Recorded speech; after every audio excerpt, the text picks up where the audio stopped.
Hasta donde nosotros sabemos, probablemente fue Cristóbal Colón, empeñado en demostrar que la Tierra era redonda y sin saber que se encontraría con un obstáculo de miles de kilómetros de costa a costa en su camino hacia las Indias.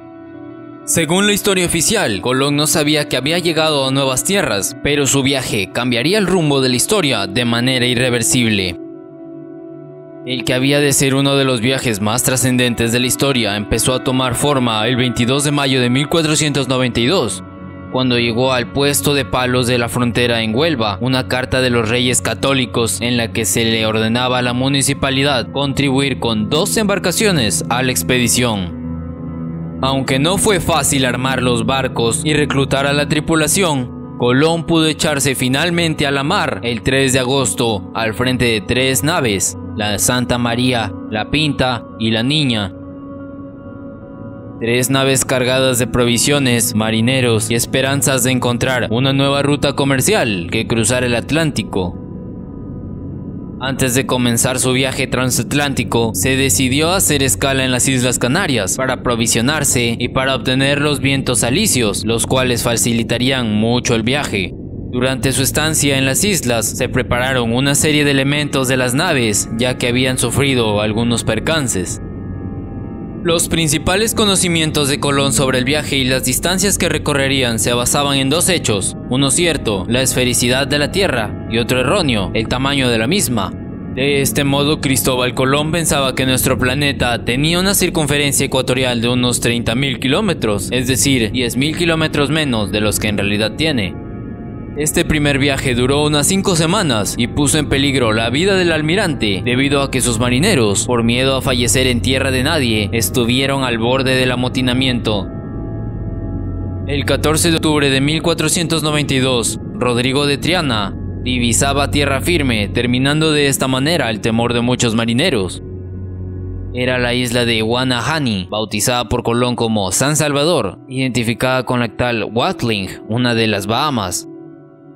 El navegante siguió su periplo por las islas de este archipiélago: Santa María de la Concepción, Runcay, Fernandina, Long Island, Isabela, Crook Island, etc., antes de arribar a Juana, en Cuba, el 28 de octubre.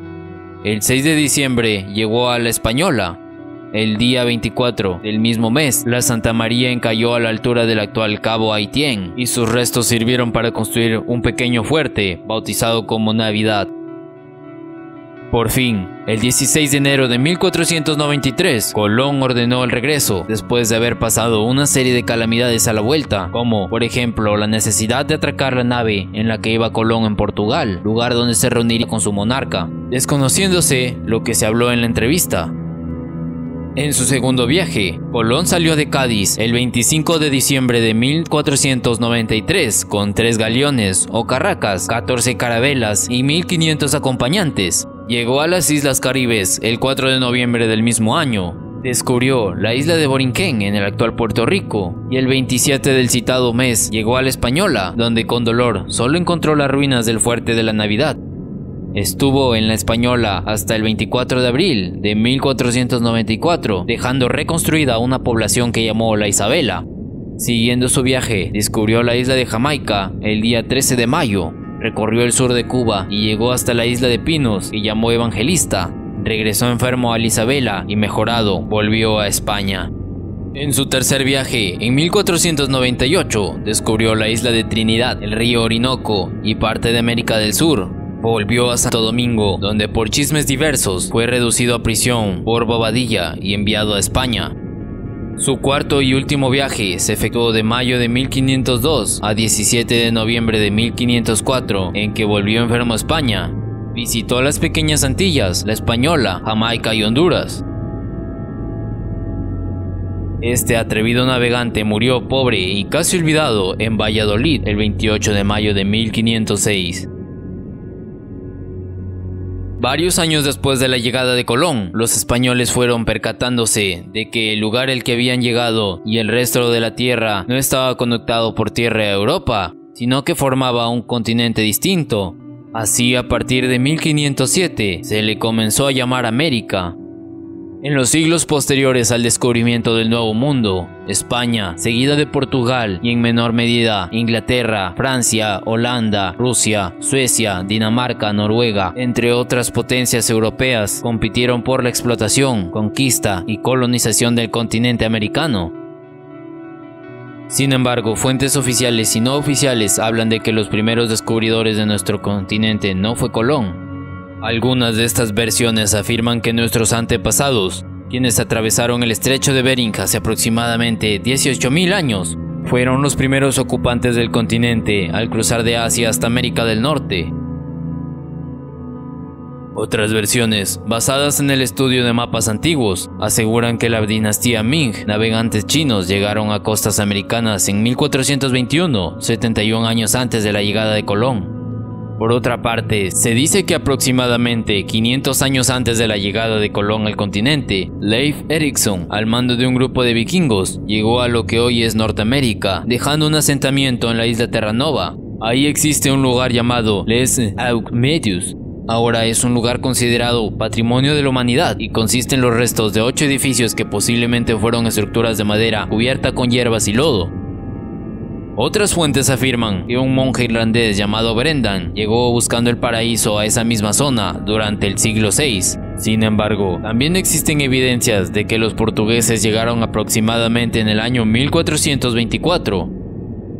Un estudio del 2014 del ADN de los nativos de la isla polinesia de Rapa Nui, también conocida como la isla Eastern, encontró una buena cantidad de ADN nativo americano en la mezcla. La aparición de ADN americano en la genética de los nativos de Rapa Nui sugiere que los dos pueblos vivían juntos alrededor del año 1280. Otra teoría de un químico jubilado llamado John Roskamp indica que fotografías descubiertas en Arizona son casi idénticas a caracteres chinos. Roskamp ubica a los chinos en el estado de Arizona en algún momento alrededor del año 1300 a.C. También existe la teoría de un oficial naval inglés, Gavin Menzies, que escribió un libro en el que aseguraba que el explorador, marino y militar chino Zheng He había llegado a América entre 1405 y 1433. Esta suposición se apoya principalmente en la copia de un mapa en el que aparecen Oceanía y América, cuya autoría se le atribuye a He, además de considerar que la tecnología naval de los chinos era más desarrollada que la de los europeos en esa época. Incluso no falta quien atribuye viajes a América a los egipcios, los fenicios y los cartagineses. Incluso el etnógrafo y aventurero Thor Heyerdahl organizó una travesía por el Pacífico que transitó 8.000 kilómetros en 1947 con una balsa construida artesanalmente, para probar que los pueblos de la antigüedad pudieron llevar a cabo viajes oceánicos de largas distancias, de manera que llegarían a América a pesar de la distancia. Sin embargo, no hay evidencias contundentes que den por hecho estos encuentros precolombinos. A pesar de la diversidad de teorías acerca de este descubrimiento, la historia oficial reconoce a Cristóbal Colón como el legítimo descubridor del continente en 1492, principalmente por la gran utilidad que tuvieron sus viajes en el sector comercial de su época. En cuanto a términos geográficos, descubrir significa hallar una tierra ignorada. En este sentido, se puede decir que el verdadero descubrimiento de América lo realizó Américo Vespucio, que fue el primero en revelar al viejo mundo que la tierra encontrada por Colón era una masa continental y no las Indias Orientales. El descubrimiento de América por parte de Cristóbal Colón ha sido tan importante a pesar de que, evidentemente, muchos viajeros y navegantes y exploradores visitaron y poblaron el continente americano mucho tiempo antes de su llegada. Colón es reconocido por el mundo como el hombre que descubrió nuevas tierras para Europa. Lo cierto es que el contacto con los españoles tuvo enorme impacto en América.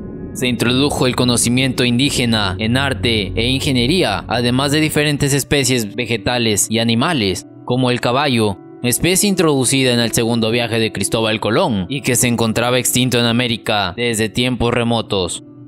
Aunque muchos escritos acerca del posterior intercambio, es decir, el intercambio de plantas y animales, de enfermedades, de migración humana y de intercambio cultural, no debemos olvidar que el descubrimiento de un nuevo mundo también tuvo impacto intelectual.